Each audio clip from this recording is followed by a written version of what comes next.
Hello everyone, मैं सुनील एक बार फिर से आप सभी का हार्दिक स्वागत करता हूं। तो दोस्तों, जो सेकंड ग्रेड का एग्जाम है वो 12 से लेकर लगभग 16 से 18 तारीख तक चलने वाला है। तो यहां पर इस लाइव सेशन में मैं आपको जो राजस्थान के करंट अफेयर्स में जो ट्रेंडिंग अभी योजनाएं चल रही हैं और जिन योजनाओं के प्रश्न आरपीएससी ने अभी हाल ही में जो परीक्षाएं हुई हैं उनमें पूछी हैं, तो यहाँ पर मैं वही आपको करवाने वाला हूँ। तो चलिए शुरू करते हैं। सबसे पहले बात करते हैं पीएम सूर्य घर निशुल्क बिजली योजना के बारे में। तो यहाँ पर बात करते हैं योजना का जो प्रारंभ है वो प्रधानमंत्री द्वारा 15 फरवरी 2024 को शुरुआत हुई थी और उद्देश्य इसका रूफटॉप सोलर इंस्टॉलेशन के माध्यम से मुफ्त बिजली प्रदान करना है। ठीक है, फिर आगे बात करते हैं बजट और लक्ष्य की। तो इसकी जो अनुदान राशि है 2026-27 में वो अनुमानित बजट जो है वो 75,021 करोड़ रुपए है। फिर राष्ट्रीय लक्ष्य की बात करते हैं, देश भर में 1 करोड़ घरों में रूफटॉप सोलर सिस्टम लगाना है। ठीक है, ये ध्यान रखना, ये इंपॉर्टेंट है, ये आपसे पूछा जा सकता है। फिर अपन आगे बात करते हैं, यहाँ पर राजस्थान की भागीदारी की बात करते हैं। तो राजस्थान का इसमें जो हिस्सा है, इस लक्ष्य में राजस्थान के 5 लाख घर शामिल है, ये ध्यान रखना। तो राजस्थान के कितने घर शामिल है? 5 लाख। फिर सब्सिडी और लाभ की बात करते हैं। सब्सिडी वितरण जो है वो 3 किलोवाट क्षमता के सोलर संयंत्र पर अधिकतम 78,000 तक सब्सिडी दी जाएगी। यानी कि अगर आप 3 किलोवाट का सोलर सिस्टम लगाते हो तो अधिकतम राशि कितनी मिलेगी आपको? अधिकतम आपको 78,000 की सब्सिडी मिलेगी। ये ट्रेंडिंग क्वेश्चन चल रहा है, ये आ चुका है पीछे एग्जाम में। मुफ्त बिजली की बात करते हैं।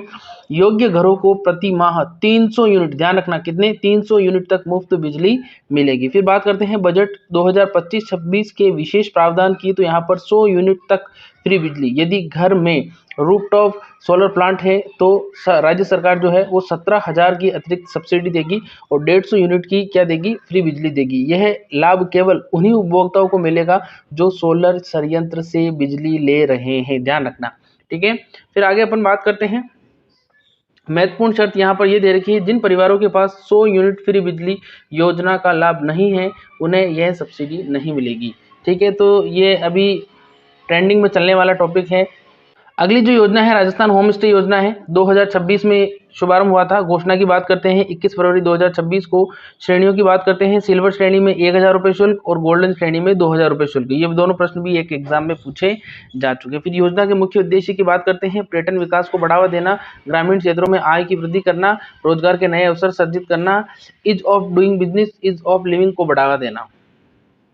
मुख्य विशेषताएं व शर्तें। क्षमता की बात करते हैं, यहाँ पर अधिकतम 8 कमरे और 24 बेड की यहाँ पर अनुमति मिलेगी। संचालन की छूट की बात करते हैं, स्वामी और परिवार के अनिवार्य निवास की शर्त को समाप्त कर दिया। मतलब मान लो हमने ये होम स्टे खोला है तो पहले नियम ये था कि यहाँ पर स्वामी या परिवार के किसी व्यक्ति का यहाँ पर रुकना जरूरी था, लेकिन अब इस शर्त को क्या कर दिया है? समाप्त कर दिया है। अब बात करते हैं होम स्टे संचालन स्वामी, लीजदारी या नियुक्त केयर टेकर द्वारा भी संभव है। ठीक है, फिर आगे बात करते हैं लाइसेंस की। तो पंजीकरण प्रक्रिया को पूर्ण ऑनलाइन, समयबद्ध, पारदर्शी, सरलीकृत व डिजिटल कर दिया। ऑनलाइन भी मतलब आप अप्लाई कर सकते हैं।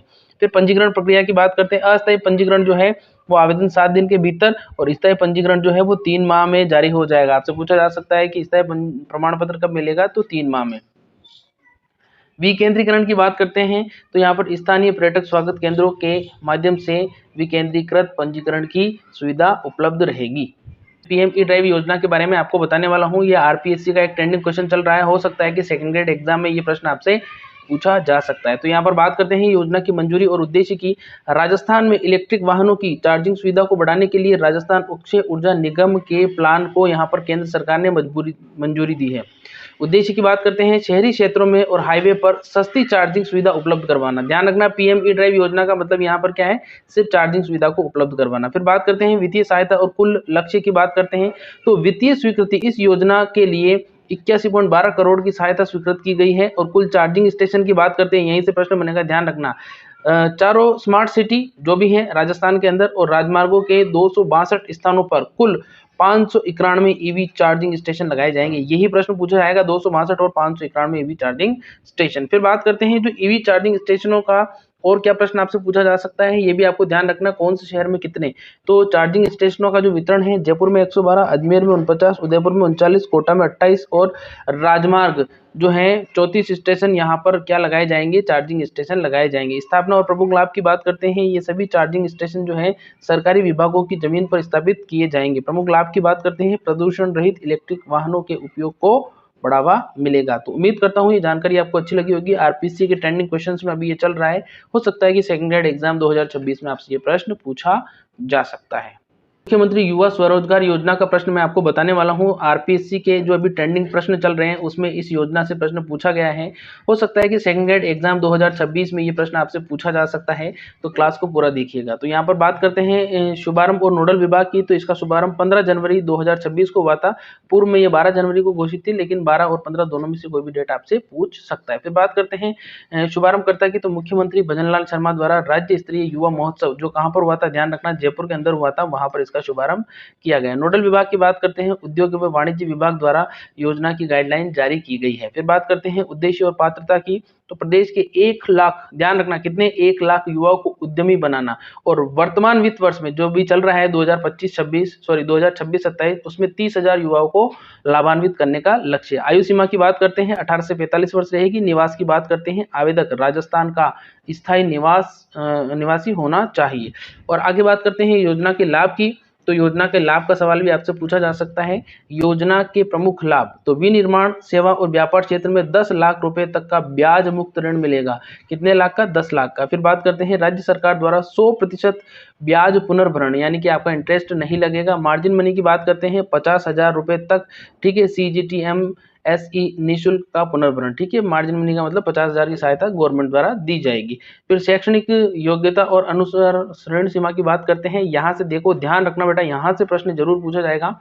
8वीं और 12वीं उत्तीर्ण अगर कोई विद्यार्थी है, सेवा और व्यापार के लिए उसे 3.5 लाख रुपए, मैन्युफैक्चरिंग के लिए उसे 7.5 लाख रुपए, और मार्जिन मनी अधिकतम 35,000 रुपए। अगर स्नातक और ITI कर रखी है, उच्च शिक्षा कर रखी है, तो सेवा और व्यापार के लिए 5 लाख का ऋण मिलेगा, मैन्युफैक्चरिंग के लिए 10 लाख का ऋण मिलेगा, और मार्जिन मनी जो है 50,000 तक आपको मिलेगी। तो दीनदयाल उपाध्याय ग्रामीण कौशल योजना के बारे में आपको बताने वाला हूँ। तो चलिए शुरू करते हैं। योजना का परिचय की बात करते हैं। तो योजना का जो प्रकार है वो है केंद्र प्रायोजित योजना है। ये मंत्रालय की बात करते हैं, ग्रामीण विकास मंत्रालय, भारत सरकार।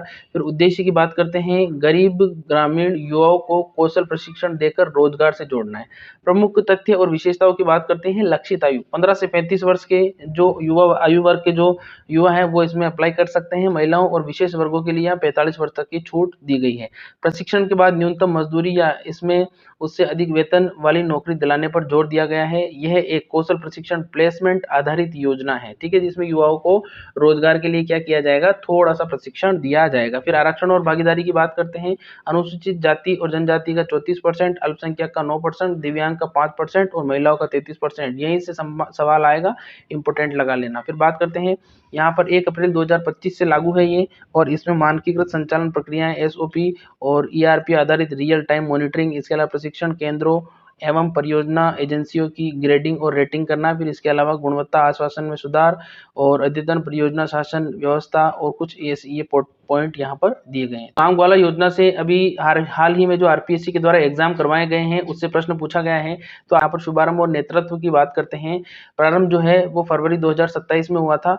स्थान की बात करते हैं तो यहाँ पर योजना का जो शुभारंभ है वो कोटा के गांव खेडली, ध्यान रखना कोटा के गांव खेडली से यहाँ पर क्या किया गया था, इसका शुभारंभ किया गया था। सानिध्य की बात करते हैं, शिक्षा और पंचायत राज मंत्री मदन दिलावर, ध्यान रखना नाम पूछेगा, तथा राम स्नेही संप्रदाय के जगत गुरु स्वामी रामदयाल महाराज के सानिध्य में यहाँ पर ये गांव ग्वाला योजना जो है इसका शुभारंभ या शुरुआत की गई है। ठीक है, इस योजना के जो प्रमुख प्रावधान है वहां से आपसे सवाल पूछा जा सकता है। तो योजना के प्रमुख प्रावधान, नियुक्ति की बात करते हैं। इस योजना के तहत 70 गायों पर एक ग्वाला, ध्यान रखना 70 गायों पर एक ग्वाला नियुक्त किया जाएगा। ठीक है, और मानदेय उसको प्रतिवर्ष 10,000 रुपए दिए जाएंगे, ध्यान रखना।